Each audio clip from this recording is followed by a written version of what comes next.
সাহিত্য পৰিষদক আমাৰ গভৰ্ণমেণ্টে আমাৰ যি মিত্ৰজোঁট চৰকাৰ তেওঁলোকে পাৰিষদ দিছে 13 মাৰ্চ তাৰিখে 13 মাৰ্চ তাৰিখে দিলে আৰু 15 তাৰিখে মানে কোড অফ কণ্ডাক্ট জাৰি হ'ল কোড অফ কণ্ডাক্ট জাৰি হ'লে মানে কিছুমান কাম কৰিব নোৱাৰে এই গোটেইখিনি যাৱতীয় কামখিনি পিছত হ'ব সুচাৰুৰূপে কিন্তু এইটোৱে ৰাভা জনগোষ্ঠীৰ কাৰণে ইমান ভাল খবৰ এটা পাৰিষদ এটা দিছে যিকোনো এটা বস্তু পাবলৈ হ'লে আমি আন্দোলনৰ মাজেদিয়ে হওঁ এই পাৰিষদটো পোৱাৰ আগত বহুত আন্দোলন লিখা মেলা মন্ত্ৰী এমেলে লগ ধৰিব লগা হৈছিল না কৃষ্ণৰায়হঁতক মই বহুত দিনৰ পৰা কৈ থাকোঁ মই বৌ বুলি মাতিতো সি কৈ থাকে বৌ এনেকুৱা গতিকে এটা আমাৰ জনগোষ্ঠীটোৰ কাৰণে অতিকে ভাল খবৰ আমি অসমত বিভিন্ন জাতি উপজাতি একেলগে আছোঁ একেলগে থাকোঁ আৰু এটা উদ্দেশ্য আমি যেন জাতিটো আগবঢ়াই লৈ যাব পাৰোঁ কোচ আগবাঢ়ি যাওঁ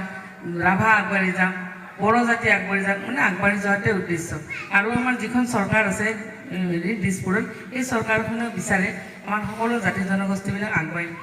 যাওক এইটো এটা উদ্দেশ্য গতিকে যিহেতু আমি চৰকাৰখন একে আৰু মই NDAৰ প্ৰাৰ্থী মানে একেলগে থকা AGP BJP BPF আৰু এই ৰাভা হাজং সাহিত্য পৰিষদ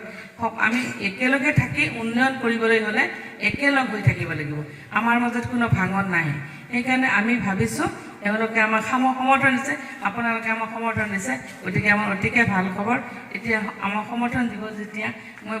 অলপ ছুটিকৈ কওঁ কথাটো মানে আমাক সমৰ্থন দিয়া মানে আমাৰ NDAৰ প্ৰাৰ্থী হিচাপে আমাৰ প্ৰতীক চিহ্ন হাতী সকলোৱে যাতে হাতীৰ ছবিত ভোট দিয়ে এখেতেও সেই কথাটোৱে ক'লে মুকুন্দ কোচ ডাঙৰীয়াও ক'লে কথাখিনি গতিকে মই আশা কৰিম অহা 9 এপ্ৰিলত যি ভোট নিৰ্বাচন অনুষ্ঠিত হ'ব আপোনালোক সকলোৱে যাতে হাতীৰ ছবিত ভোট দি জয়যুক্ত কৰে নমস্কাৰ জয় আই অসম জয় হিন্দ